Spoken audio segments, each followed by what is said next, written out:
Vous écoutez le Relax Podcast, le premier podcast du lacrosse français. Dans cet épisode, on reçoit Paul Maître. Paul est celui qui a succédé à François Labbé dans le poste de président de l'AFL. Après un court échange sur sa carrière de joueur, il nous partage ses projets, ses motivations et ses ambitions pour développer le lacrosse en France. Bonne écoute!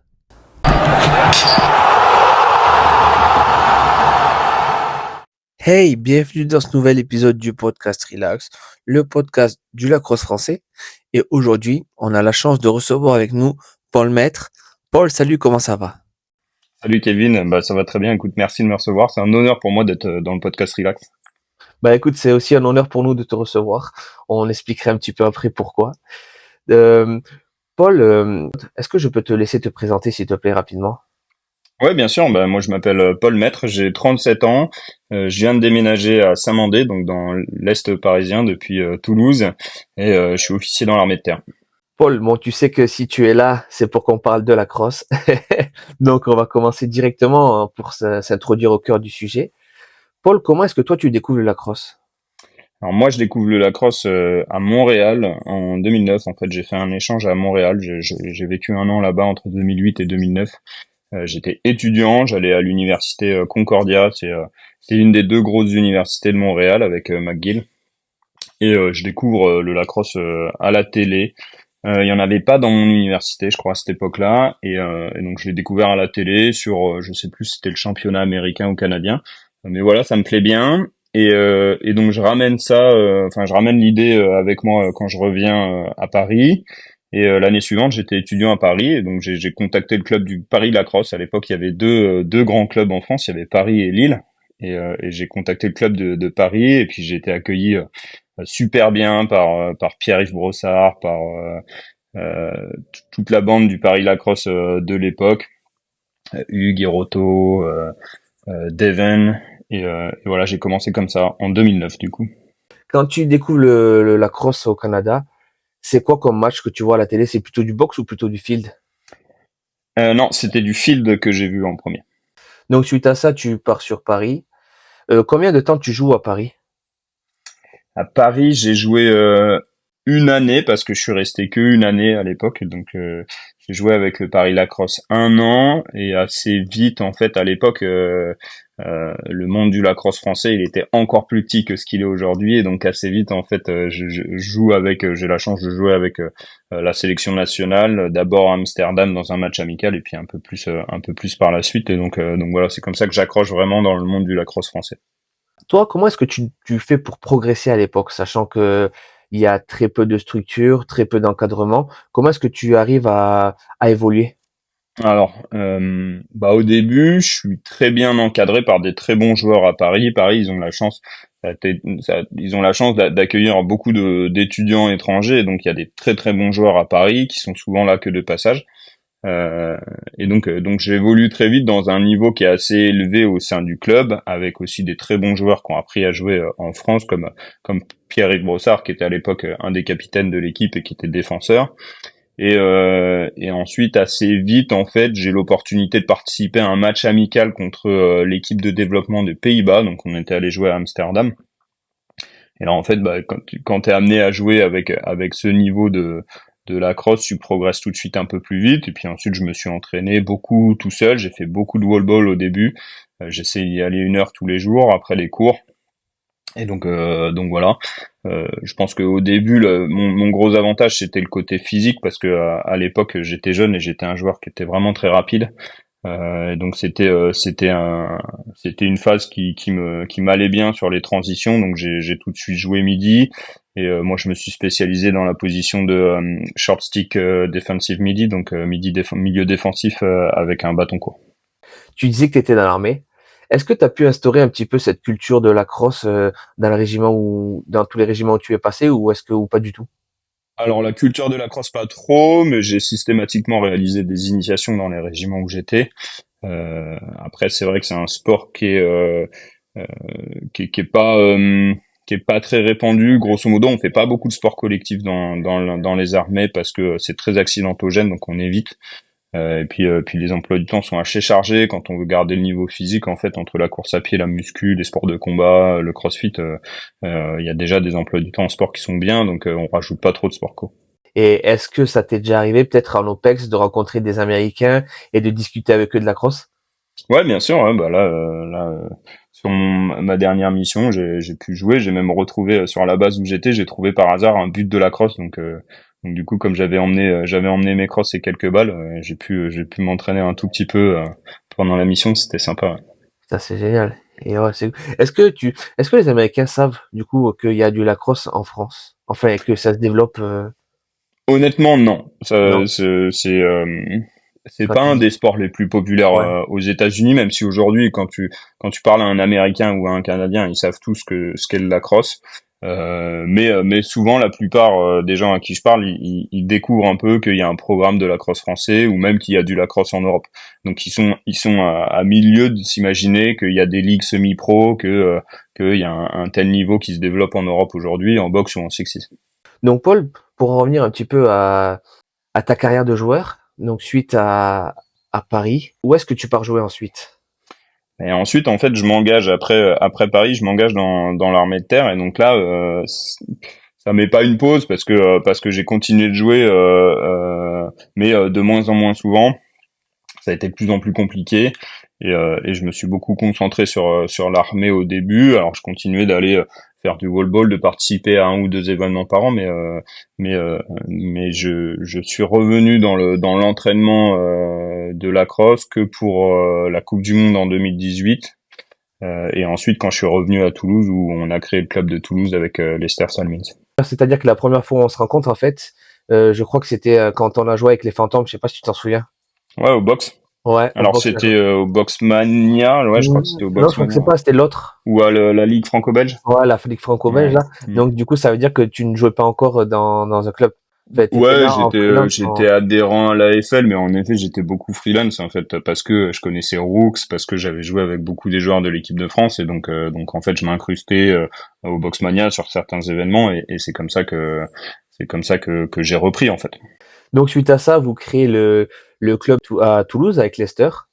Comment est-ce que ça se passe, la création d'un club? Enfin, est-ce que c'est créé ou est-ce que vous reprenez? Non, on l'a créé. Ça s'est fait un peu progressivement. D'abord, on se connaissait avec les frères Salmins, on se connaissait via l'équipe de France. Donc, je connaissais Lester et Aubry. On a commencé en se disant, bah, ils habitent à 1 heure de Toulouse. Enfin, leurs parents et Lester habitent à 1 heure de Toulouse. Bah, si vous avez l'occasion de venir le samedi après-midi, on peut aller euh, faire un peu des passes dans un champ, ramener un but. Enfin, il y a des terrains de sport accessibles à Toulouse, donc on allait faire ça. Et puis à un moment avec Lester, on s'est dit allez, on se lance. Lui, il avait déjà créé une page Facebook, il avait déjà imaginé des trucs un peu dans son coin. Moi, je me suis pas occupé de la partie administrative française. Et puis on a créé ça en 2023. Euh, on a commencé donc les entraînements à l'automne 2023, le temps d'avoir un terrain quand on monte, etc., etc. Est-ce qu'il y a eu des difficultés à créer ce club ou ça s'est passé plutôt bien? Non, la plus grosse difficulté, c'est un peu comme tout le monde en France aujourd'hui, c'est de trouver un terrain. Une fois qu'on a le terrain et qu'ils nous ont donné un créneau, c'est bon. Ok, parfait. Paul, je voudrais revenir du coup sur ta carrière, on va dire un petit peu plus internationale. Tu as joué en équipe de France. Tu nous disais humblement que ça a été un petit peu la nature des choses, mais bon, je suis pas forcément sûr que ça soit vraiment ça. Est-ce que tu peux nous dire comment ça se passe un petit peu ton recrutement, tout ça, enfin, ta sélection, on va dire, en équipe de France? Alors moi, la première fois que j'ai joué avec l'équipe de France, c'était sur un match amical donc contre l'équipe de développement des Pays-Bas à Amsterdam. C'était à l'automne 2009, je crois. Donc je venais de jouer, je venais de commencer à jouer et je pense que sur le match, j'ai dû jouer peut-être 1 minute. Grand maximum. Je crois que je suis rentré qu'une fois. J'ai joué tout petit peu en défense, un tout petit peu en attaque et je suis revenu. Mais en fait, j'étais en termes de course à pied, j'étais très bon. À l'époque, j'étais marathonien. Je courais vite. J'étais jeune et ça a bien accroché avec le coach principal de l'époque, qui s'appelait James Johnson, enfin qui s'appelle toujours James Johnson. On a eu tout de suite une très bonne relation. Moi, je pense que j'ai une qualité dans le sport, c'est que je suis quelqu'un qui aime être coaché et qui est coaché facilement. Donc en fait, je crois que c'est agréable pour les coachs et donc c'est aussi c'était aussi la part du jeu du développement à l'époque, c'était de prendre des joueurs un peu débutants et puis de les amener très vite sur ce niveau où peut-être qu'ils méritaient pas leur place, mais en tout cas ça permettrait de faire grandir un peu la base du lacrosse français et la preuve en est que ça marche. Yes. Donc suite à ça, tu as pu participer à la Coupe du Monde 2018. Si je dis pas de bêtises, c'était à Manchester, c'est ça? Alors c'était en 2010, ouais, c'était à Manchester en 2010. 2018, c'était à Netanya en Israël. Mais du coup, j'ai Alors, fait les deux, ok. 2010 à Manchester et 2018 à Netanya en Israël. Alors comment ça se passe du coup alors déjà, bon, je pense que la question est déjà, enfin la réponse est déjà toute donnée, mais bon, je vais te la poser quand même. Comment ça se passe quand on représente enfin son pays à une Coupe du Monde et qu'on est militaire et du coup qu'on est déjà patriotique? Est-ce qu'il y a une fierté supplémentaire ou pas du tout? Ouais, alors c'est pour moi c'est évidemment la fierté suprême de pouvoir porter le drapeau de son pays sur soi. C'est quelque chose que j'ai la chance de pouvoir faire au quotidien déjà. Donc je représente la France dans mon métier de tous les jours. C'est déjà un honneur extrême au quotidien. De pouvoir le faire dans le sport, c'est génial parce qu'on peut allier passion et en même temps ce côté patriotique comme tu disais.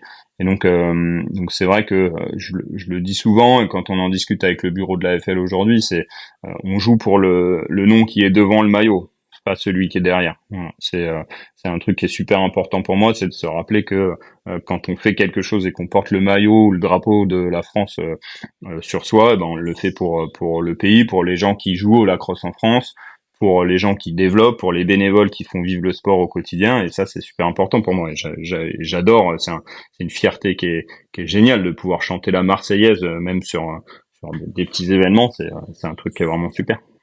Est-ce que tu as un super souvenir comme ça qui te revient en tête? Ouais, moi, alors des super souvenirs, j'en ai énormément liés au lacrosse. C'est quasiment tous que des super souvenirs. Ah, donc Moi, du je coup, me souviens de la première Marseillaise à Netanya. On jouait contre la Corée du Sud et en fait, l'audio de l'organisation a pas fonctionné. Et donc on a lancé la Marseillaise a cappella sur notre première Marseillaise, sur notre premier match de la Coupe du Monde et tout. Et ça c'est super avec quelques joueurs qui avaient appris la Marseillaise 2 ou 3 jours auparavant dans le hall de l'hôtel parce qu'on leur avait fait un cours parce que c'est important pour nous que les gens sachent chanter l'hymne national. Et donc ça c'est un super souvenir, mais des super souvenirs j'en ai plein. bah vas-y, n'hésite pas si tu en as d'autres qui te reviennent en tête. En 2010, on a eu la chance de jouer contre la Nouvelle-Zélande. Et le haka de la Nouvelle-Zélande, quand tu es en ligne devant les joueurs de lacrosse qui font le haka, c'est c'est énorme. Ça te prend aux tripes et c'est vrai que ça te met dans le match, ça te met dans le match direct, ça fait monter la pression et c'est des super souvenirs. Et puis on a été invité par l'ambassadrice française en Israël pour un petit cocktail le soir et puis ensuite il y avait une réception qui était donnée par la marine nationale sur un bateau qui était en escale sur le port de Netanya à ce moment-là où on a été invité en tant qu'équipe donc c'est génial de représenter la France sur autre chose avec les maillots de l'équipe, tout le monde dans la même tenue, les polos et tout, c'est propre quand t'es invité comme ça par les armées françaises, surtout pour moi en tant que militaire, c'est des super souvenirs. C'est quoi la plus grosse nation contre qui tu as eu la chance de jouer? Moi, je crois que la plus grosse nation à l'époque, c'était l'Allemagne en 2018, euh, qui était pendant très longtemps l'Allemagne. Ils ont été parmi les 6 ou 7 meilleures nations au monde. Alors là, ils sont un peu descendus dans le classement, même s'ils nous ont encore battus aux derniers Euros, mais avant, ils jouaient dans le top 6 ou dans le top 7 mondial. Donc, quand on a joué l'Allemagne, ouais, c'était un gros match. Donc du coup, comme tu nous disais, tu as beaucoup, enfin presque que des bons souvenirs. Donc du coup, c'est difficile de répondre à ma prochaine question, mais je te la pose quand même. Est-ce que au contraire, tu as un mauvais souvenir qui te reste en tête? Ouais, bah alors c'est pas forcément des mauvais souvenirs, mais j'ai eu deux euh, sur mon premier Boxmania en 2009 à l'échauffement. On s'est chauffé sans casque parce qu'on était bêtes et jeunes. et on a commencé à accélérer les passes et en fait j'ai pris une balle dans l'orbite, donc dans l'œil.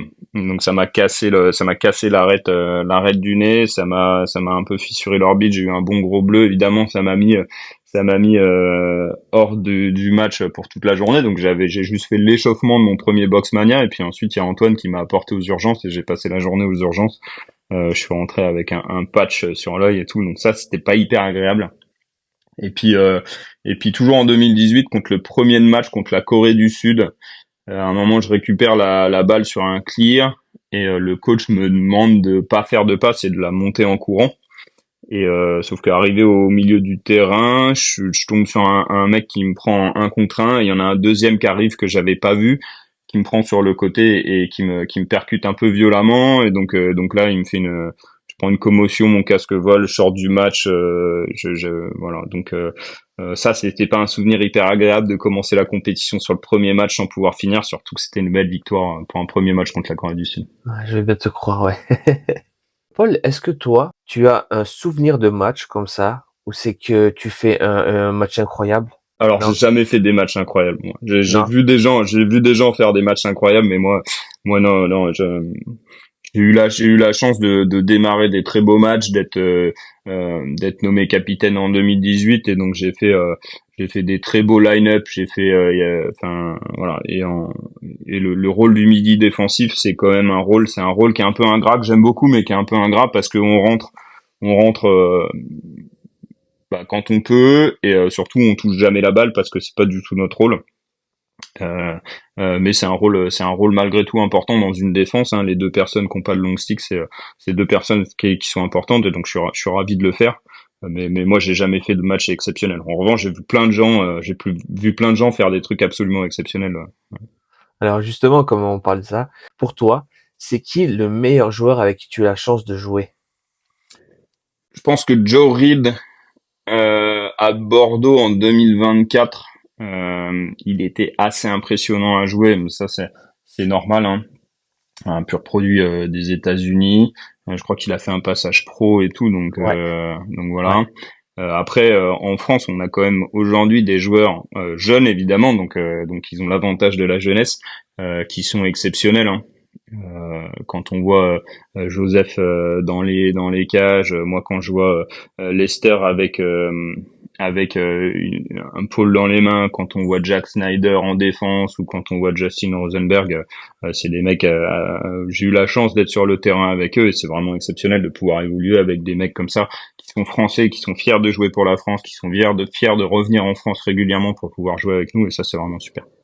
Et est-ce que tu t'es retrouvé une fois face à un joueur qui était aussi pareil avec énormément de talent ou qui t'a époustouflé? Oui, c'est vrai que alors je me souviens pas forcément des noms ou des situations parce que même 2018, c'est maintenant ça commence à faire long.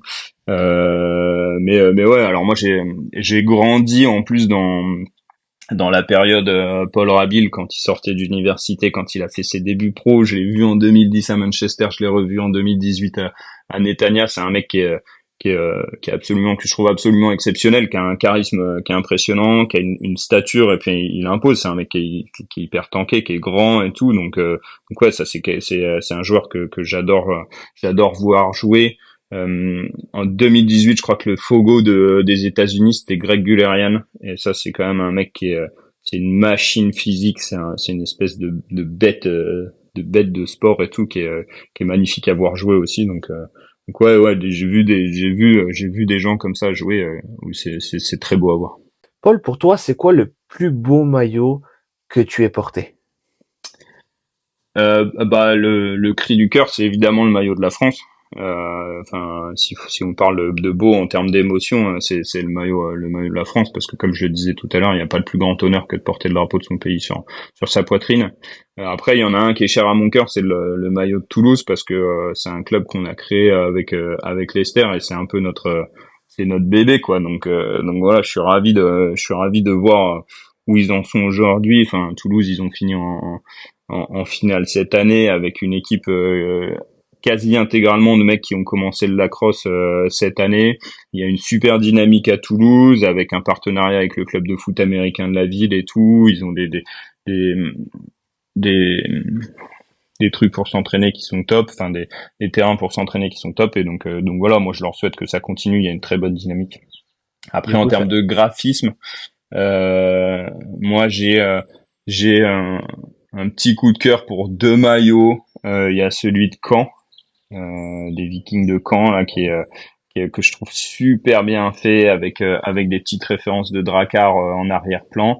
Et puis il y a celui de Naaki et tout, où l'équipe de Naaki en graphisme, ils sont super bons, ils font des trucs super jolis, ils ont plein de merch, et c'est super sympa. Donc ça, c'est deux maillots que je trouve super jolis Ouais, carrément, et que je te j'ai eu la ferai. chance de porter, puisque je me suis fait un petit plaisir. Alors j'ai porté le maillot de Naaki parce que je joue un peu avec eux, c'est pas très loin de Toulouse.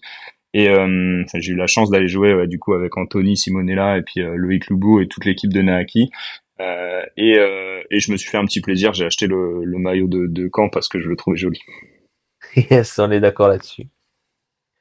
Là, du coup, tu as quitté Toulouse. Est-ce que tu repars en tant que joueur sur Paris? Ouais, je vais évidemment reprendre l'entraînement avec Paris, sur un club qu'on a créé l'an dernier avec Laura. Alors c'est beaucoup Laura qui a bossé, moi je l'ai aidé un peu sur le côté administratif, et puis là cette année ils ont repris la gestion à 100%. Et puis je vais essayer de me concentrer un peu plus sur l'arbitrage sur le terrain. Là c'est un truc que j'aime, dans lequel j'aimerais bien m'investir. Et donc je pense que je vais m'entraîner un peu les samedis, et puis arbitrer sur les phases de championnat ou sur les compétitions. Ok. Est-ce que tu as peut-être envisagé après une petite carrière arbitre européenne? Bah, déjà, on va commencer par une petite carrière d'arbitre français, ça sera déjà pas mal. Mais ouais, j'aimerais bien en fait transitionner, parce que bah, je vieillis, j'ai 37 ans, je suis moins rapide sur mes pieds, je me blesse plus facilement, et voilà. Et j'aime bien le côté arbitre, ça permet de voir le, le jeu d'une façon différente. Peut-être un peu plus global, un peu moins avec des œillères que quand on est joueur. Et puis c'est essentiel en fait. S'il n'y a pas d'arbitre, il n'y a pas de jeu. Donc voilà, je suis content de prendre ce rôle-là aussi. Paul, est-ce que tu as une histoire complètement dingue qui t'est arrivée dans ta carrière? Bon, les soirées quand on boit des coups, hein, quand on était à Manchester, il y avait un bar à shooter à côté du campus où tous les athlètes dormaient. Où du coup, je me souviens de soirées après la compétition, bien sûr, hein, un peu mémorables, où tu retrouves des athlètes du top niveau et tout le monde est en train de jouer à la roulette à shooter. Il y avait une sorte euh, de roulette où tu faisais tourner la roue, et puis ça te donnait un verre gratuit ou un gage et tout. Et ouais, ça fait des soirées un peu mémorables, tu sais, dans une atmosphère où assez vite en fait le mot passe, et du coup tu retrouves toutes les athlètes de toutes les équipes dans le même bar à shooter à Manchester après une compétition internationale. Ça, c'est aussi que bon souvenir. Ouais, je vais bien te croire, ça marche. Alors, je pense qu'on arrive sur la fin de nos questions joueurs. Alors, si on a été assez vite, c'est parce qu'il y a une raison, hein, c'est pas pour rien. C'est parce que on va passer à la deuxième partie de ce pod. Sur le dernier épisode, on a eu la chance de recevoir François Labbé, qui était donc du coup l'ancien, enfin celui qui a importé le lacrosse en France et l'ancien président de l'AFL. Là aujourd'hui, Paul, c'est toi qui as repris le flambeau. Et donc du coup, on va surtout consacrer cet épisode. On a fait une petite parenthèse sur ta carrière de joueur, mais maintenant on va vraiment plus se concentrer sur du coup ton investissement dans l'AFL, tout ça. Dans un premier temps, qu'est-ce qui te pousse à reprendre le flambeau de l'AFL? Alors déjà, je l'ai pas repris tout seul, hein. C'est un bureau qui a été élu. On est quatre et on a un fonctionnement, même si on a des titres, hein. Il y a un président, un vice-président, et puis un trésorier, un secrétaire. En fait, on est vraiment sur le même niveau de prise de décision. On se concerte et on se parle tous les jours, hein. C'est une blague que je fais souvent avec eux, c'est que de toute façon on passe pas 2 jours sans se parler. Donc voilà, on a été élus tous les quatre ensemble. Je pense que c'est quelque chose qui est bien. Pour moi, on arrivait à un moment où l'AFL, et ils avaient besoin d'un petit coup de frais, parce que gérer une organisation comme celle-là, bah, ça prend du temps que tout le monde n'a pas forcément. Il y a Johan Maillot, le président de Grenoble, il dit quelque chose qui est très vrai, c'est que on est tous bénévoles, et donc bah, on donne le temps qu'on peut, le temps qu'on a. Et il a totalement raison quand il dit ça. Et donc voilà, moi on est arrivé à un moment où on avait l'impression qu'on avait du temps à donner pour la FL et puis des idées qui permettraient de lancer peut-être une nouvelle dynamique. Et donc voilà. Moi, il y avait un autre côté qui, à l'époque, que je voulais améliorer, c'est le sérieux administratif. C'est vrai c'était pas notre point fort, l'organisation des assemblées générales, le suivi administratif, tout ça. Et donc voilà, c'est vraiment un effort qu'on a fait avec le bureau depuis qu'on a été élu en mars 2024. Ta prise de poste équivaut un petit peu avec le début du championnat de France de Sixes, on va dire. Est-ce que tu peux nous faire un petit topo là-dessus entre le début du championnat qui a commencé, donc je crois que c'est en 2024, et maintenant, ou on va dire mi-2025? Ouais, je pense qu'avec la création du club de Toulouse et tout, il y avait une petite dynamique à la fin de l'année 2023, début d'année 2024, où on a voulu relancer un peu des rassemblements français de la crosse. Donc on a appelé championnat AFL ou pas. Enfin, moi là-dessus, je veux la finalité de la compétition, c'est pas trop mon point d'attention. C'est vraiment le principe, c'est vraiment de rassembler les gens et puis que les gens déjà prennent du plaisir à se voir et ensuite progressent ensemble. Donc je préfère largement me concentrer sur des entraînements en commun ou peut-être des opportunités de mélanger les équipes pour faire des matchs pour pouvoir profiter de l'expérience des autres. Mais voilà, bon bref, on a recommencé un peu à refaire des rassemblements AFL en 2024, donc la première moitié de l'année, le premier semestre. Et puis, la force des choses en fait fait que comme il y avait plusieurs équipes qui se rassemblaient, elles ont fini. On a fait des matchs entre les équipes et puis les matchs on a enregistré les résultats. Et puis on est arrivé sur Bordeaux où on a fini par appeler ça des playoffs ou un championnat ou un tournoi. Enfin voilà. Mais Bordeaux, c'était un super souvenir. C'était un des plus gros rassemblements qu'on ait jamais fait à l'époque avec la FL. Voilà, Bordeaux en juillet 2024, c'était vraiment un point marquant de pour le bureau, en tout cas pour nous, ça marque vraiment un point de départ de ce qu'on a voulu faire comme dynamique. Et puis là sur la saison 2024-2025, on a essayé de faire un championnat un peu plus dans les règles, avec un règlement de championnat du coup, et puis plusieurs journées. Donc il y avait des phases de poule, et puis qu'on donnait ensuite une journée de play-off qui s'est déroulée à Lille les 7 et 8 juin qui a vu le sacre de l'équipe de Bordeaux. Et puis c'était un championnat quand même à 8 équipes, donc c'est pas mal. Hein. On augmente, je crois qu'on a doublé le nombre d'équipes par rapport au championnat de l'année d'avant, donc c'est des super nouvelles pour nous. Ok. Est-ce que tu as des informations sur le championnat du coup qui s'en vient là, la saison 2025-2026, sur le nombre d'équipes qui seraient présentes? Est-ce qu'on a encore gagné un petit peu d'équipes ou pas? Ouais, alors on anticipe 12 équipes. Cette année, on a vu la création de plusieurs clubs, et puis il y a des clubs du coup qui vont commencer sous des formats un peu mixtes. Par exemple, on a Caen et Angers qui vont créer une équipe mixte, et puis on a l'équipe de Pau qui a été créée tout récemment là, qui va s'intégrer dans l'équipe du Naaki. Euh, Nous, on attend entre 10 et 12 équipes réparties en deux conférences, puisqu'on s'est aperçu qu'en fait le nombre de joueurs augmentait, ça devenait très compliqué d'accueillir une journée AFL. Et donc on a décidé de diviser notre championnat en deux. Donc les deux premières journées qui se dérouleront en octobre et en décembre, elles vont se dérouler dans les deux conférences. Donc une conférence nord et une conférence sud. Et puis ensuite les deux journées suivantes, il va y avoir un système de division. Donc si on est 12, les 6 meilleurs des phases de conférence iront dans la division 1, les 6 suivants iront dans la division 2. Ils se rencontreront sur deux journées, et puis ça permet de créer un classement qui nous permettra d'arriver aux playoffs qui se dérouleront les 8 et 9 juin prochains, je crois sans doute à Orléans. Justement, alors Paul, je pense que tu vas me détester pour cette question, parce que si tu es aussi bon que moi, je t'aurais détesté, mais je vais te la poser quand même. Est-ce que tu as les chiffres en tête entre le nombre de licenciés au début de ce championnat de Sixes et actuellement? Je peux te donner les chiffres en tête de la fin de saison de la fin de saison 2023-2024 et puis de la fin de saison 2024-2025. Donc en Allez, on fait ça. 2023-2024, en arrivant à Bordeaux, on était 70 adhérents à l'AFL. Aujourd'hui, on est 290.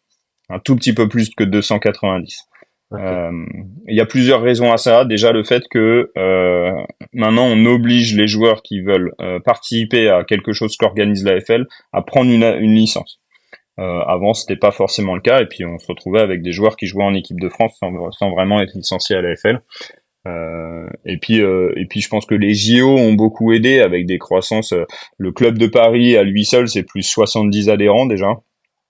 Et puis on a eu énormément de contacts et on continue d'avoir énormément de contacts de la part des États-Unis. Donc quand quelqu'un nous contacte et qu'il dit qu'il veut jouer pour la FL, une des premières choses qu'on lui dit c'est qu'il faut qu'il prenne une licence dans un club.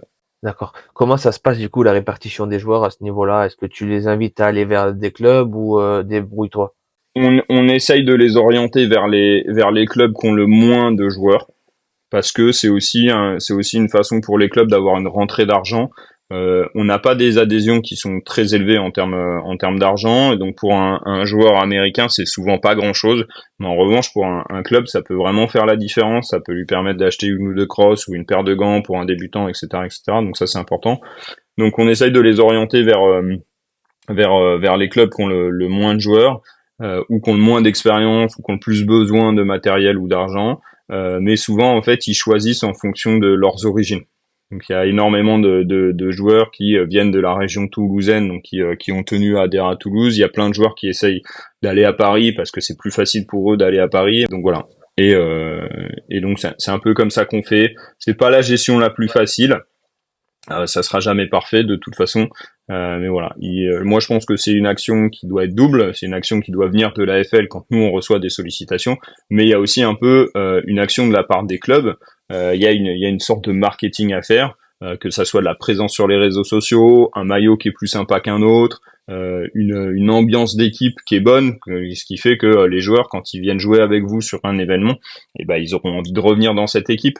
J'ai écouté le podcast que vous avez fait avec Adrien Vino-Préfontaine qui disait que les mecs de Naaki ils sont super bons pour l'ambiance, et du coup tous les joueurs étrangers qui sont adhérents au Naaki, il y en a beaucoup, c'est un des plus gros clubs là-dessus.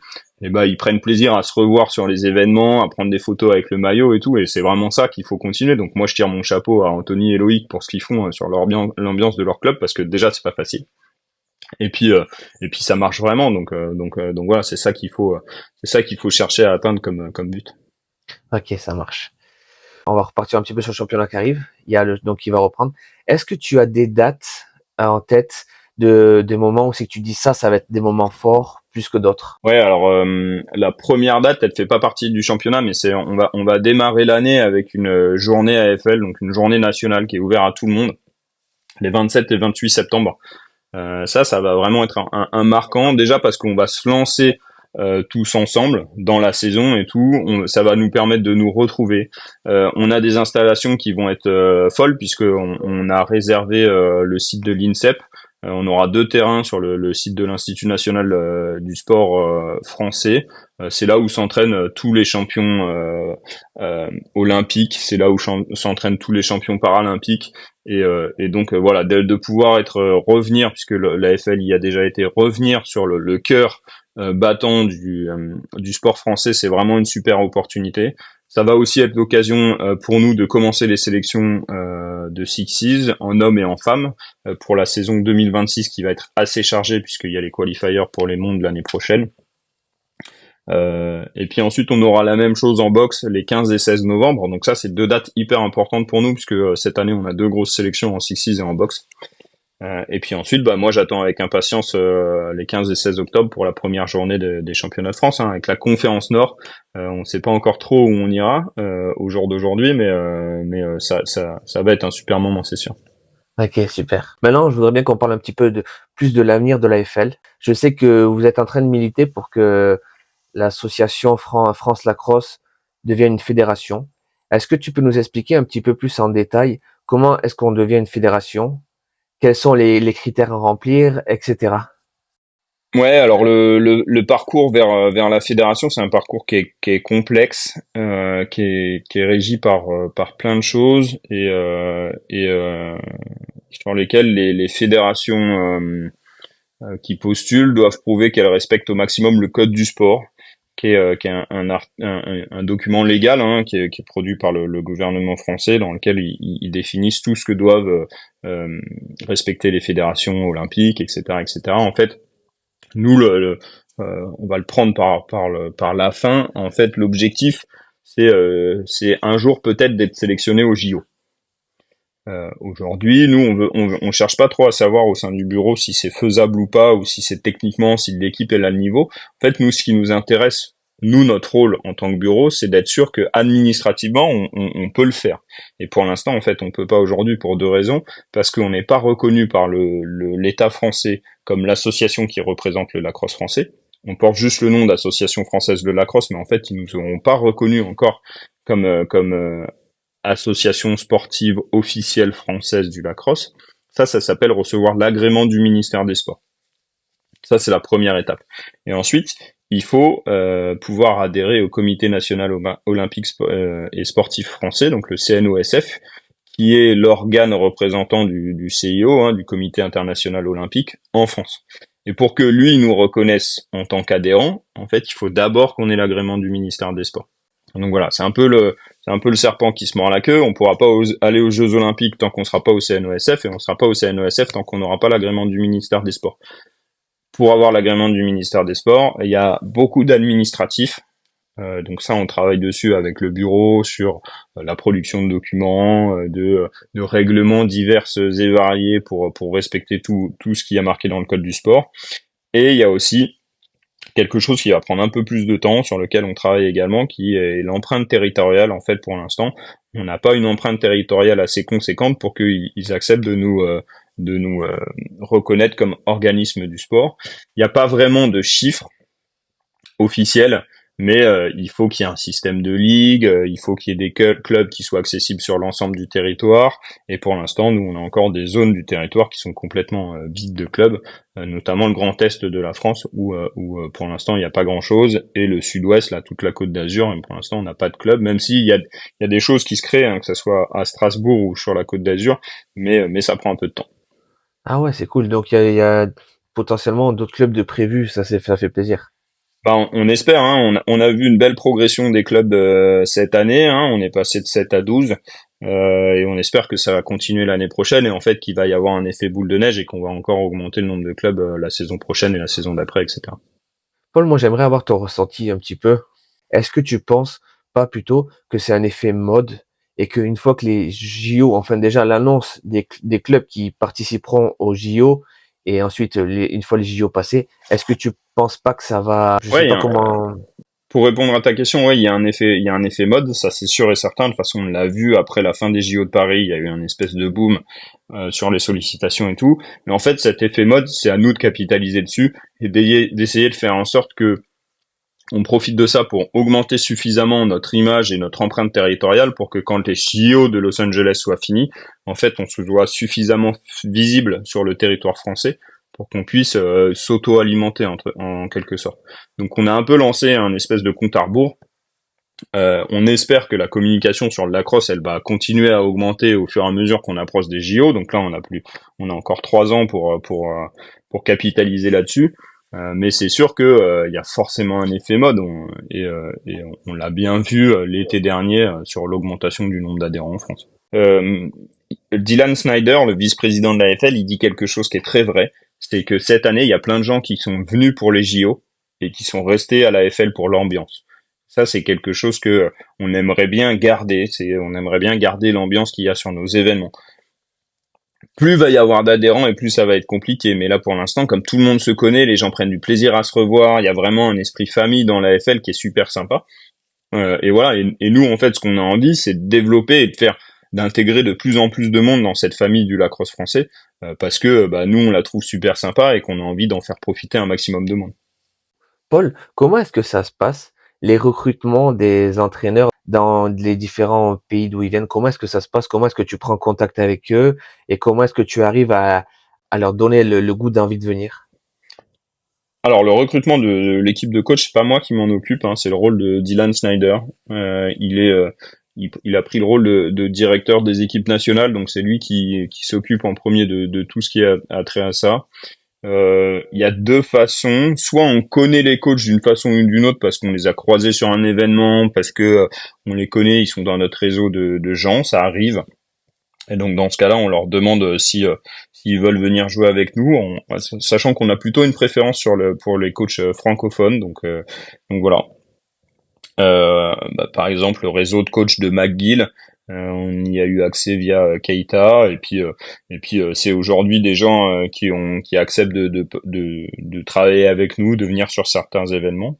Il y en a aussi beaucoup qui nous contactent via nos formulaires de contact sur notre site internet. Donc là, après, on reprend contact avec eux. Aujourd'hui, on a un pool de joueurs qui est quand même un pool de coachs, pardon, qui est quand même assez conséquent, qui nous permet déjà de faire venir régulièrement des coachs sur les événements français. Donc là, c'est de l'expérience, c'est du positif, c'est des conseils pour nos joueurs pour qu'ils progressent. Ça, c'est super. Et puis voilà. Et puis moi, l'exemple que j'ai en tête, c'est la coach principale féminine, Morgane Evrit, qui elle attendait ça depuis 10 ans, qui est une équipe nationale féminine de lacrosse qui se monte en France. Et quand elle a vu ça, je crois que sur une communication Instagram, elle a sauté sur l'occasion, elle nous a envoyé un mail, et c'est comme ça qu'on a commencé à faire ça avec Morgane. Mais ouais, donc voilà, un petit peu via le réseau, soit des joueurs, soit des coachs américains, et un petit peu via les formulaires de contact sur notre site internet. Yes, ouais, effectivement, Morgane était revenu, nous avait expliqué un petit peu comment ça s'était passé, et ouais, ça faisait plaisir, et puis on voit qu'en fait, elle est passionnée, en fait, ça lui faisait énorme, ça lui tenait à cœur. Paul, on parlait du nombre de joueurs qui est en train d'augmenter, etc. Est-ce que tu penses que à l'avenir, il se pourrait qu'il y ait à nouveau un championnat de field qui reprenne? Bah moi j'espère.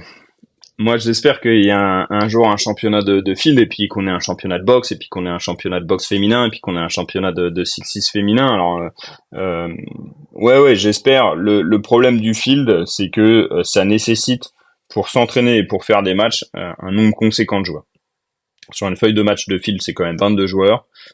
Faut être capable de les aligner. Alors que sur une feuille de match de 6-6, c'est que 12, c'est beaucoup plus facile.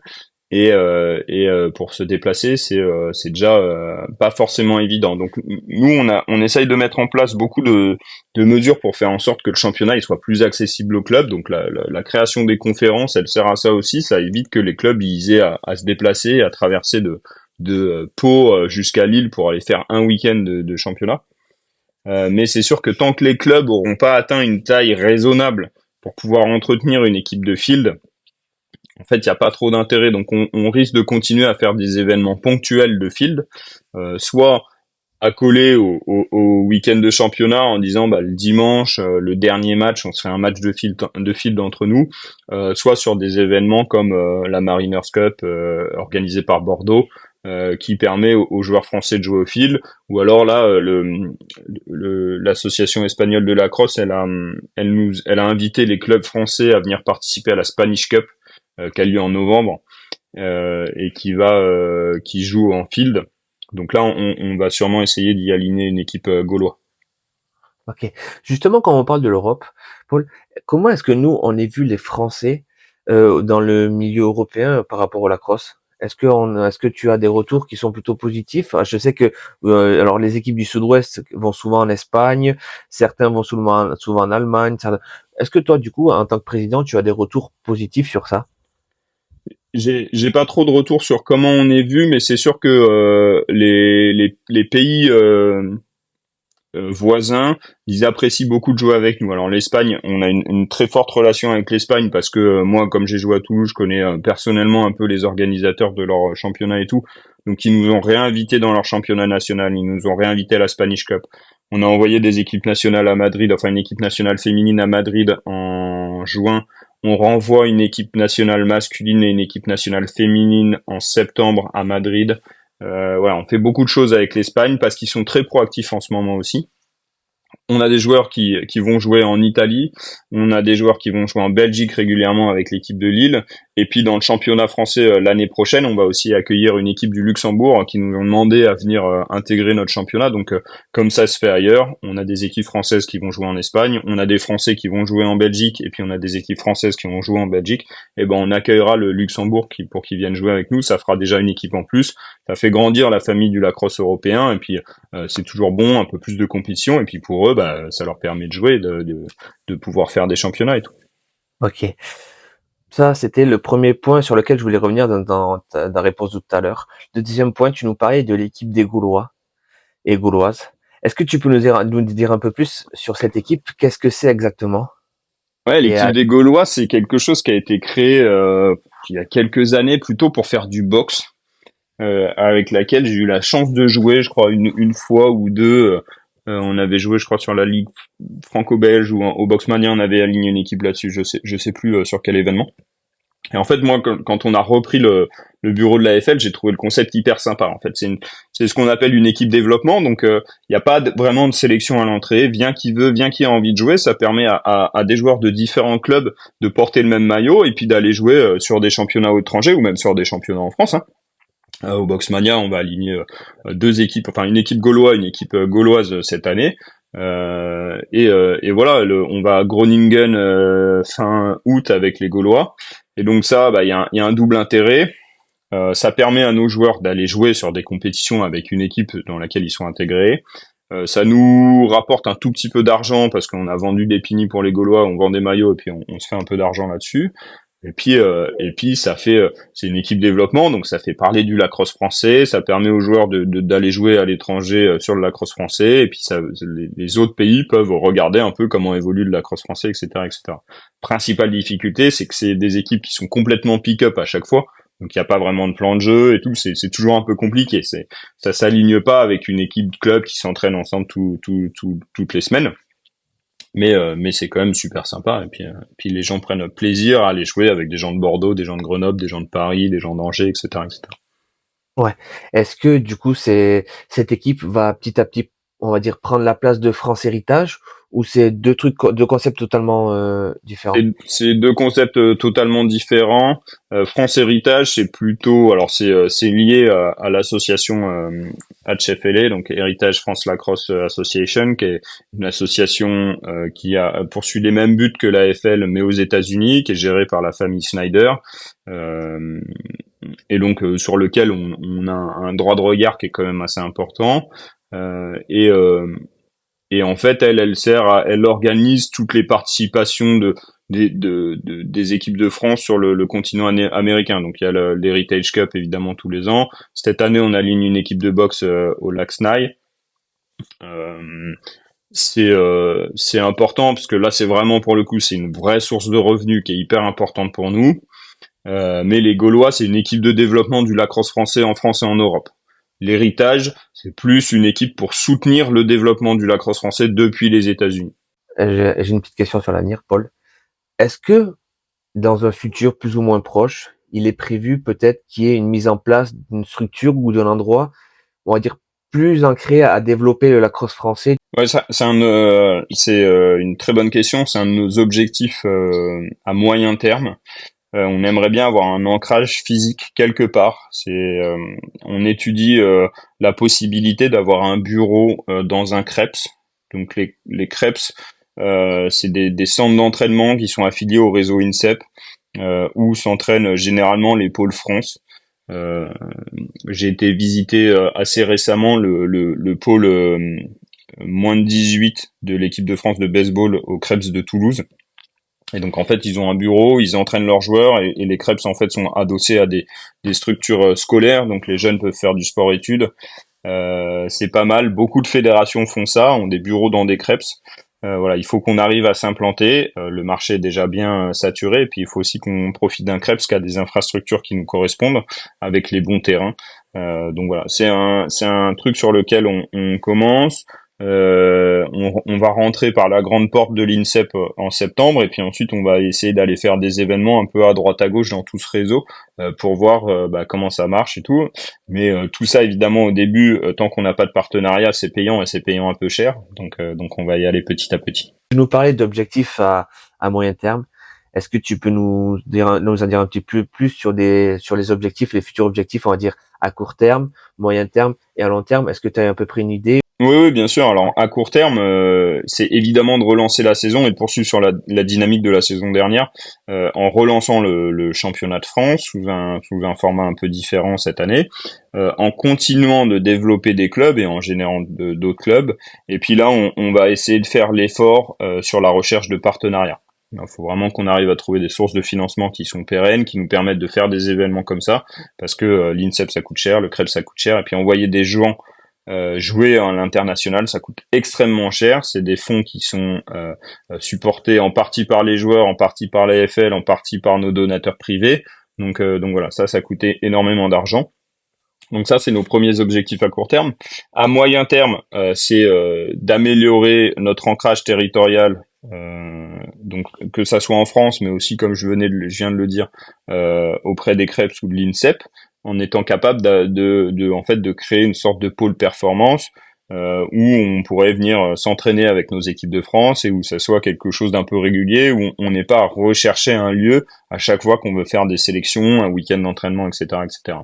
Et à plus long terme, il y a un objectif qui est clair, c'est l'agrément du ministère des Sports, l'intégration dans le CNOSF et la reconnaissance du titre de fédération olympique. La reconnaissance du titre de fédération olympique, elle ouvre en fait plein d'autres questions, plein d'autres débats, la possibilité d'avoir des gens qui sont salariés, l'obligation d'avoir un directeur général et tout. Donc administrativement, on n'est pas encore là. Ça va nous prendre du temps de développer tout ça, mais voilà, la route est longue. Je pense que il y a des très belles opportunités qui vont s'ouvrir dans les prochains mois et les prochaines années. Moi, je suis hyper confiant sur le futur de l'AFL, mais ça demande du travail, ça demande de l'investissement et ça demande du temps. Justement, quand tu vois tout ce travail, tout ce temps qu'il faut, est-ce que ta motivation, elle change pas un petit peu, elle baisse pas, ou est-ce que tu es toujours à fond? Non, moi j'essaye d'être toujours à fond parce que je prends énormément de plaisir à voir les gens se rassembler sur les week-ends AFL. Je trouve ça vraiment génial de les voir s'amuser. Je trouve ça génial les réseaux qui se créent, les amitiés et tout. Après, comme le dit très bien Johan Maillot, on est des bénévoles. J'ai le temps que j'ai. Quand je déménage, j'ai pas trop de temps, et puis mon travail me laisse du temps plus ou moins, donc j'essaye de faire le maximum, mais voilà. Donc ma motivation, elle baisse pas, et j'essaye de faire. Enfin, je pense qu'on essaye tous de faire du mieux qu'on peut avec le temps qu'on a et les ressources qu'on a. Yes. Comment ça se passe une demande de partenariat justement quand tu fais partie de l'AFL? Est-ce que du coup, le fait que tu sois, on va dire, représentant la France, est-ce que tu penses qu'il y a peut-être une espèce de coupe-fil qui peut t'aider à avoir accès plus facilement à des partenariats ou pas du tout? Alors, c'est sûr que quand on est une association nationale, on n'a pas le même degré d'écoute des gens que quand on représente un club un peu plus local. Les clubs locaux, ils ont des partenaires qui vont être hyper locaux. Il y a, je cite Naaki encore parce qu'ils ont développé des super partenariats à l'échelle locale avec des sponsors qui leur payent des sacs, du matériel, des t-shirts, des week-ends, etc., etc. On regarde ce que fait Angers avec l'intégration au sein de la mairie d'Angers qui est très très bonne. Lille est hyper bien insérée au sein de la métropole de Lille. Voilà, donc j'arrête de citer un peu tous les exemples, mais tous les clubs font des efforts au niveau local.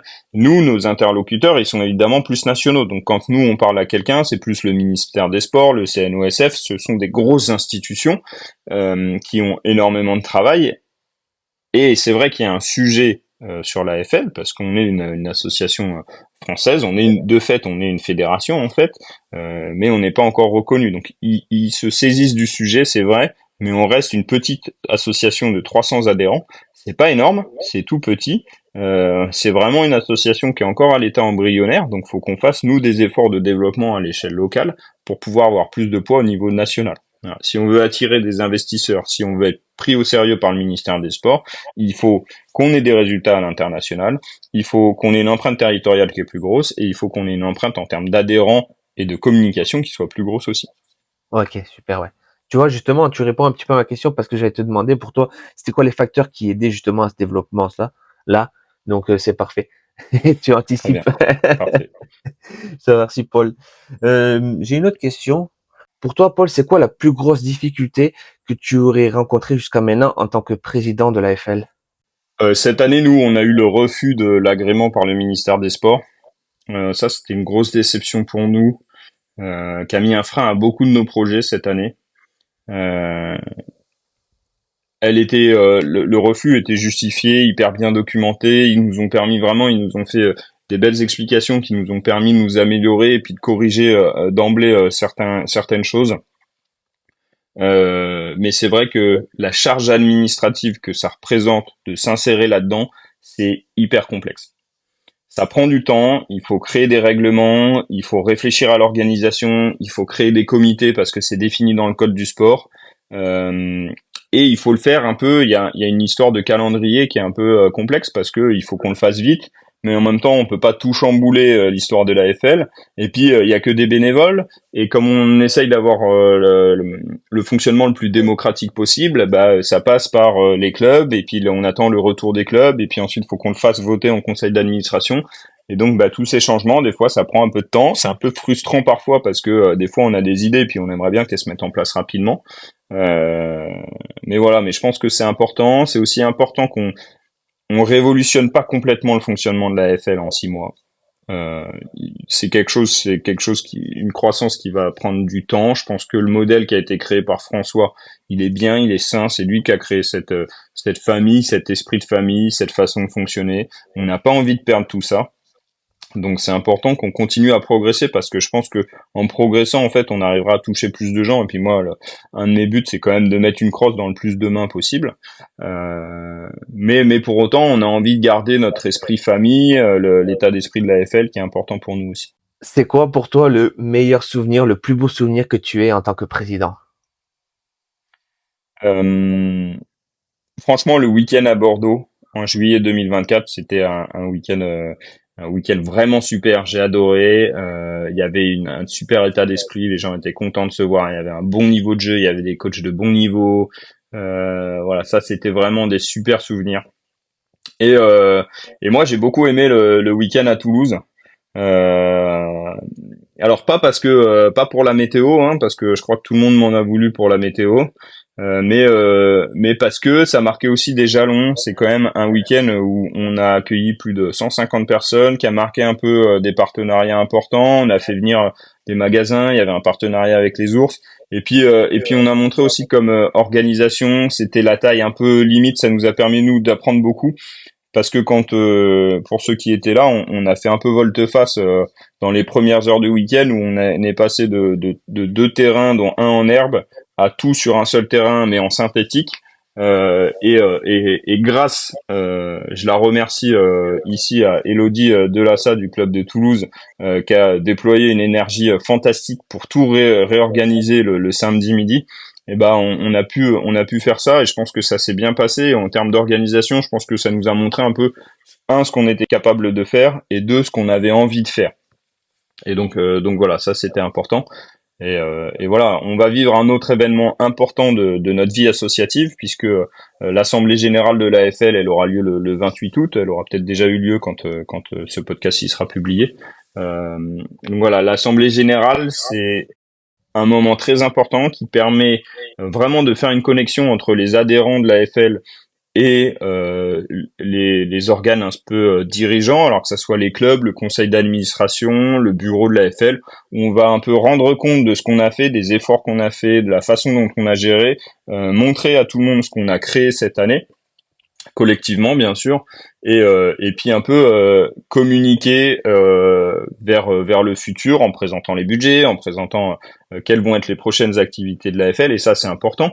Et puis j'en profite pour te remercier et remercier le podcast Relax, parce que vous permettez aussi de faire en sorte que les Français parlent du lacrosse français et se projettent dans le futur, et ça c'est super important pour nous aussi.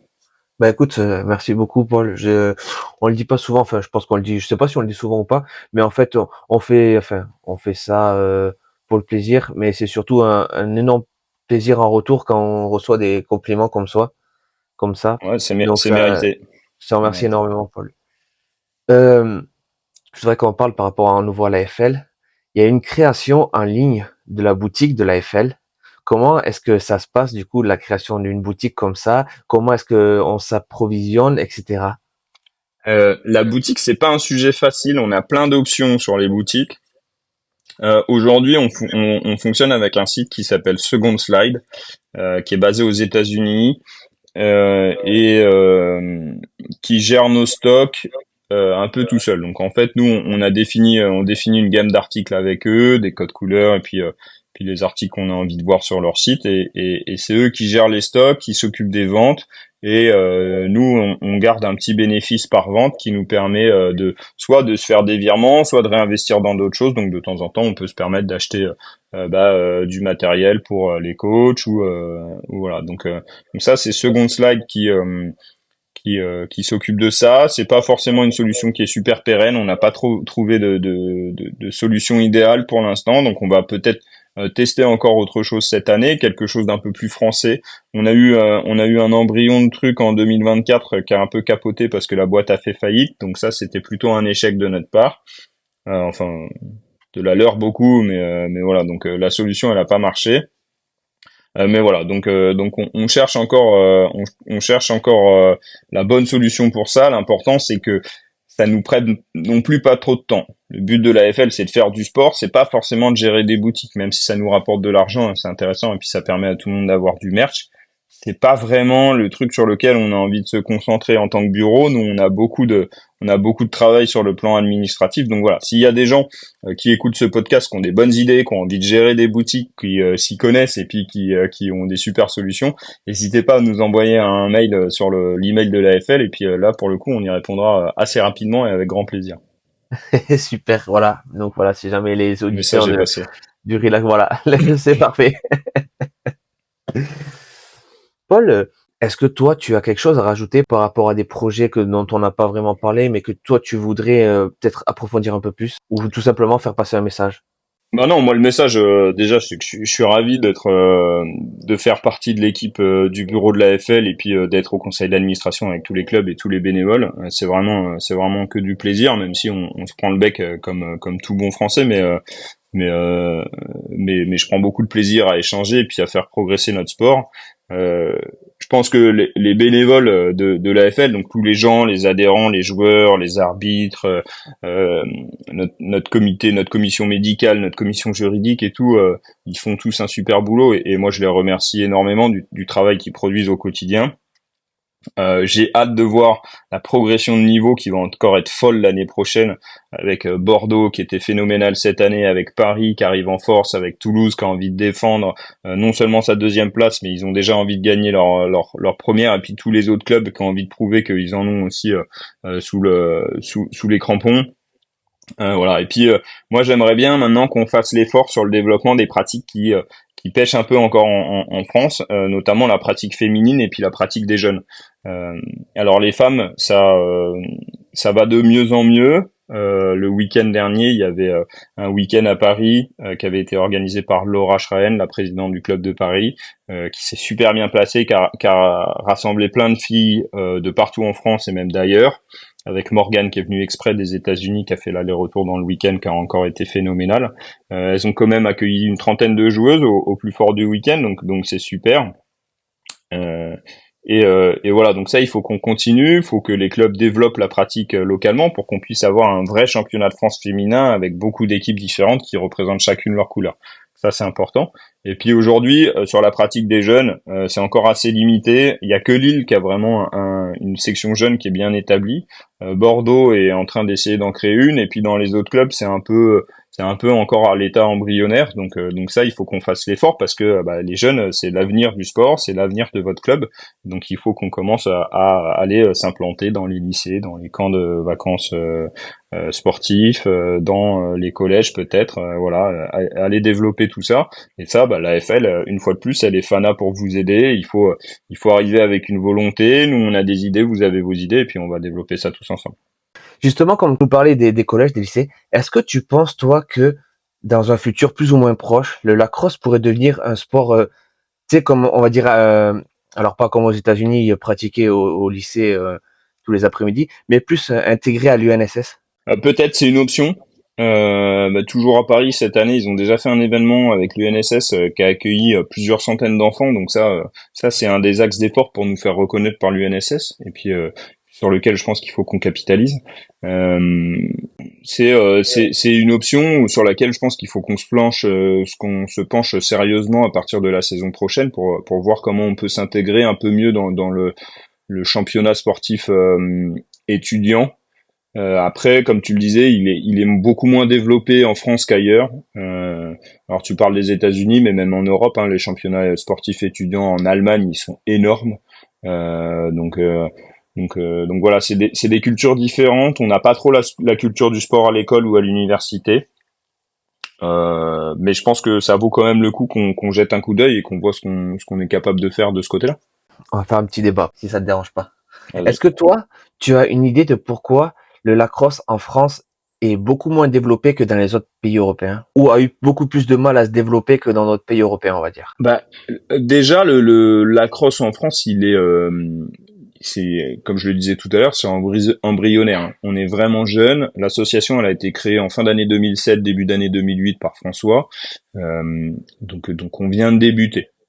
On peut pas se comparer au Royaume-Uni ou à l'Allemagne qui ont des trucs beaucoup plus établis. Nous, on se compare plutôt à l'Espagne, par exemple, qui a une pratique qui est similaire à la nôtre, avec des choix qui sont un peu différents, mais une pratique qui est similaire à la nôtre. Et puis ensuite, le gros problème entre guillemets de la France, c'est que la distance entre les clubs, elle est énorme. Si tu regardes la Belgique, je crois que le maximum, les deux clubs les plus éloignés, c'est 3 heures de route entre les deux. Nous, entre Lille et Pau, il y a 10 heures de voiture, 15 heures de train venir jouer 2 matchs dans un week-end de championnat. C'est un peu la croix et la bannière. Donc ça, c'est vrai que c'est pour le développement, c'est pas facile. Et donc peut-être il y a quelque chose à jouer. Donc nous, on va essayer, on essaye de le jouer en créant les conférences. L'idée, c'est d'avoir des week-ends qui soient tous à moins de 3 ou 4 heures de voiture du club où on joue. Euh, pour permettre à tout le monde un peu de venir jouer sur le week-end, de peut-être partir le samedi matin et rentrer pas trop tard le dimanche soir, par exemple. C'est une option. Il y a d'autres options, mais voilà, pour moi, c'est un des facteurs principaux. Euh, c'est vrai que dans certains pays, la culture du sport universitaire, elle facilite ça. Je pense que c'est une porte d'entrée qui nous faciliterait un peu la vie. On l'a pas trop en France. On a beaucoup une culture du sport du club. Et donc, bah du coup, comme le lacrosse n'est pas très développé, il faut créer le club. Et là, il faut que les gens aient le courage de se lancer dans la création du club. C'est pas très compliqué. Administrativement, nous, on peut vous aider et ça se passe très très bien. Ensuite, il faut un peu de temps, mais le plaisir de voir son club se développer et puis de jouer avec ses joueurs, de porter son maillot, de porter ses couleurs, c'est super sympa. Et il y a pas de frein à la création de club puisqu'il y a plein de gens qui ont démarré en France en créant des clubs alors qu'ils savaient pas très bien jouer. François Labbé, c'en est un exemple, mais Julien à Angers, il a créé son club tout seul, il savait pas jouer. Alan Apo, il a fait la même chose. Charles à Caen, il a fait la même chose. Anthony à Naaki, c'est la même chose. Johan à Grenoble, pareil. Voilà, il y a plein de clubs qui sont créés avec des gens qui n'avaient jamais vraiment joué avant, et donc c'est pas impossible. Il faut pas hésiter à se lancer. Et puis la FL, elle est là pour soutenir tous les gens qui ont des projets comme ça. Carrément. Est-ce que tu penses pas que c'est un problème un peu plus profond, j'aurais dit géopolitique, par rapport au fait que, tu sais, les Français, après la Seconde Guerre mondiale, n'ont pas trop voulu avoir d'Américains sur leur territoire, comparé à des pays comme l'Allemagne ou le Japon qui, eux, avaient des bases et qui, du coup, ont apporté leur culture. Ouais, c'est sûr que le fait qu'il y ait des grosses bases aux États-Unis, enfin des grosses bases américaines en Allemagne et au Japon, ça a aidé à exporter la culture des sports américains. Et puis ça explique aussi le fait que le Japon soit aussi bon. Alors il y a d'autres facteurs qui l'expliquent, mais soit aussi bon dans les sports américains aujourd'hui. Après, si on se compare à d'autres cultures comme l'Angleterre, les Pays-Bas, tous les pays d'Europe de l'Est comme la République tchèque ou la Pologne, qui ont des programmes qui sont vraiment bien implantés, bien développés, avec beaucoup d'efforts, bah ça explique. Tout le monde n'a pas cette culture américaine. D'accord. Peut-être en effet le fait que les Français soient très chauvins et rejette un peu tout ce qui vient des États-Unis l'explique. Mais pour autant, tu vois, le football américain aujourd'hui, c'est 35 000 licenciés, c'est plusieurs divisions, dont une division élite. C'est un club qui évolue sur On est un le club pro maintenant. championnat européen de Ouais, football américain. un club Donc professionnel, ouais, maintenant. voilà, le baseball, c'est 11 000 licenciés, je crois. Le baseball, typiquement, c'est une association, enfin, c'est une fédération euh, qui nous inspire beaucoup parce que c'est un peu la taille qu'on aimerait atteindre, c'est un peu le fonctionnement qu'on aimerait atteindre. Et donc voilà, ça n'explique pas tout. Je sais pas pourquoi le lacrosse a pas fait son trou comme le baseball ou le foot américain par exemple. Il y a peut-être un droit d'entrée sur la compréhension du sport et sur le fait qu'il soit très technique qui est un peu cher à payer au début. Oui, et puis aussi peut-être on va dire cette connaissance qui est moindre comparé à des sports comme le football américain ou le baseball qu'on voit plus souvent à la télévision dans les séries. Après maintenant les choses sont en Ouais, train de peut-être. changer, on l'a vu, je veux dire bon il y a des films maintenant ou des films ou des séries où c'est ça parle un peu plus du lacrosse. Donc du coup peut-être que ça amènera avec et ça a déjà amené son nombre de licenciés. Je le vois par exemple avec Teen Wolf, je sais qu'il y a des personnes qui aujourd'hui jouent à la lacrosse grâce à cette série. Donc après à espérer que ça se développe aussi, que ça nous aide à nous développer. Oui, bien sûr. Comme je disais un peu plus tôt, il faut qu'on capitalise sur le coup de boost médiatique des JO, des séries, etc., etc. Du coup, si tu veux, Paul, moi je te propose que on écrive un scénario et qu'on le joue et qu'on fasse un film ou une série. Ça te va? Bah écoute, moi ce que je te propose c'est que je vais vous donner les logos de la FL et puis vous allez jouer sans moi parce que c'est vraiment pas du tout ma tasse de thé. Mais Tu c'est pas une faire super acteur? idée, pourquoi pas, Ouais, écoute. tu pas faire acteur? Non, non, c'est pas trop mon truc. Je laisse ça aux autres. Paul, qu'est-ce qu'on peut te souhaiter dans ton avenir en tant que joueur et après en tant que président? Bah en tant que joueur, moi c'est que je continue à m'éclater avec le club de Paris, avec les Gaulois et puis avec tous les Français qui jouent au lacrosse avec moi. Ça j'espère vraiment que ça va continuer, mais je suis assez confiant là-dessus.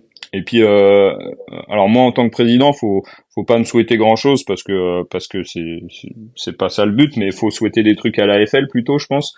Et la FL, faut lui souhaiter de continuer à grandir à attirer de plus en plus de monde et puis à se développer dans une voie qui est saine, qui est bien faite administrativement et qui va lui permettre de durer dans le temps, après les JO, peut-être après qu'il y ait un peu moins de retombées médiatiques, etc., etc. Et cetera. Et tout ça, c'est des fondations qu'il faut construire maintenant. Donc voilà, moi c'est tout le mal que je souhaite à la FL parce que je pense vraiment que c'est déjà un sport qui est génial à jouer, qui est super sympa, qui ramène les gens ensemble, qui a énormément de valeur. C'est un sport qui a beaucoup de valeur.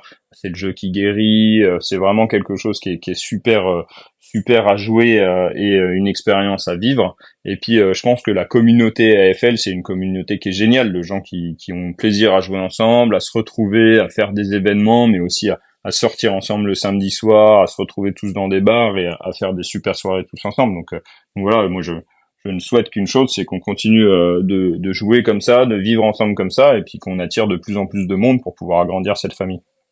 Yes, super. Ben écoute, je te remercie pour ce message super positif. Est-ce que tu as quelque chose d'autre à rajouter? Non, bah écoute, moi Kev, je te remercie beaucoup. Je pense que c'est une super initiative. Je suis content de voir parce que ça marque aussi le fait que la crosse française développe, le fait qu'il commence à y avoir des podcasts. C'est un super truc. Donc merci beaucoup pour l'opportunité de m'exprimer à ton micro. J'ai passé un super moment et puis moi j'attends de vous retrouver sur les terrains pour la saison 2025-2026. Avec plaisir, Paul. Bon, alors si tu veux bien maintenant qu'on on a fini, est-ce que tu voudrais bien qu'on parle un petit peu de PLL?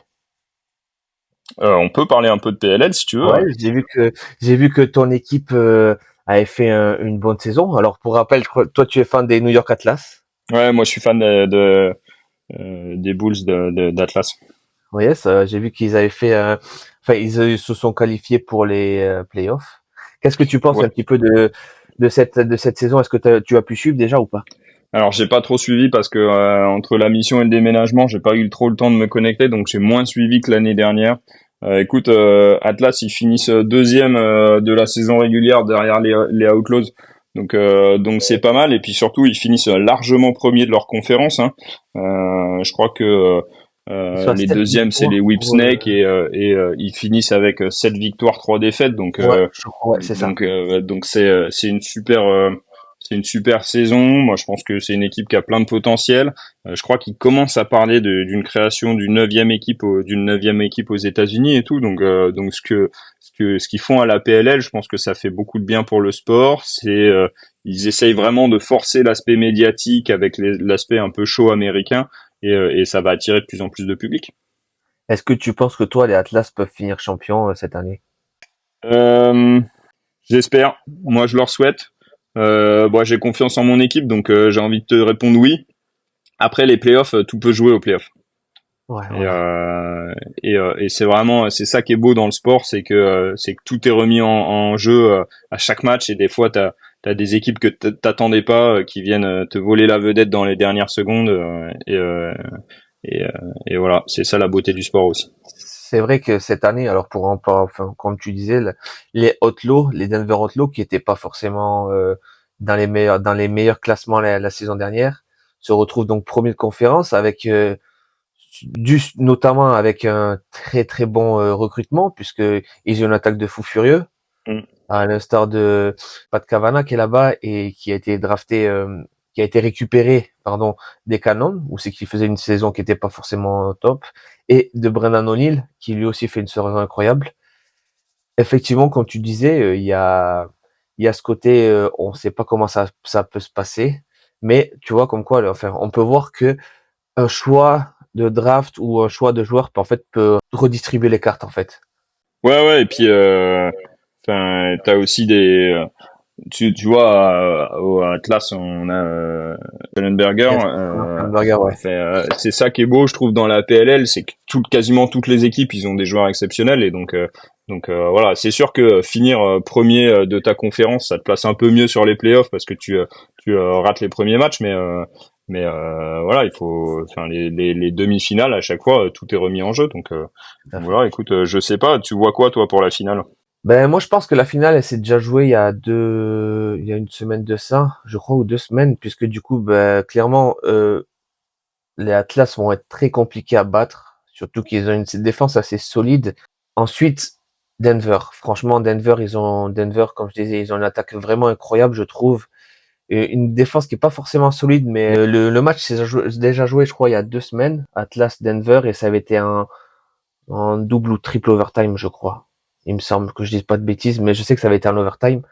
Après, honnêtement, je sais que là, il y a Philadelphie, ils ont eu de l'occasion de recruter des bons joueurs, notamment le numéro un de la draft, la CJ Kursk, qui joue à Cornell, mais qui a Après, il est explosé. encore jeune, hein. Tu sais, Ouais, c'est ça. t'as un gap Il a- entre le niveau collège. Alors, t'as déjà un ouais, gap entre le niveau high school et le niveau collège, mais t'as encore un ça. gap entre le niveau collège et le niveau professionnel, hein. Là, t'as que les Et meilleurs de tous les collèges qui viennent jouer, donc.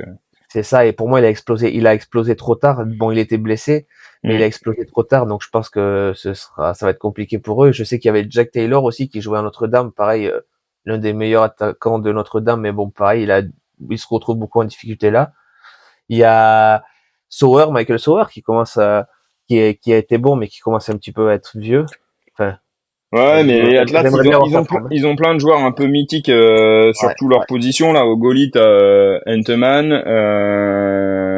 tu vois, Schellenberger en attaque, Baptiste au face-off Ah, et là, tu tout. parles pour New York, là. Ouais. Moi, je te parlais pour de Philly, bon, Philadelphie. Ouais, ouais, Les écoute, Water Dogs. c'est ce que je te disais tout à l'heure, hein. Toutes les équipes, elles ont quand même des noms dans tout leur roster, et c'est Ouais, ça qui est ouais. beau. Après, voilà. Moi, j'ai été surpris de cette saison des Redwoods, des Ils ont pas California très bien Redwoods. joué cette saison. Ouais, mais tu vois, ils ont réussi à se qualifier quand même pour enfin, c'est pas les playoffs, mais les quarts de finale, tu vois. Ouais. Et franchement, tu vois, comme quoi, ben pareil, l'amener d'un joueur puisqu'ils ont eu Chris Kavanagh, eux. Mm. Ben, tu vois, ça a remotivé le monde. Et Et tu crois franchement, qu'ils vont s'en sortir face je sais à pas, Carolina? je sais pas du tout. Franchement, Carolina, moi, pour moi, c'est la grosse surprise.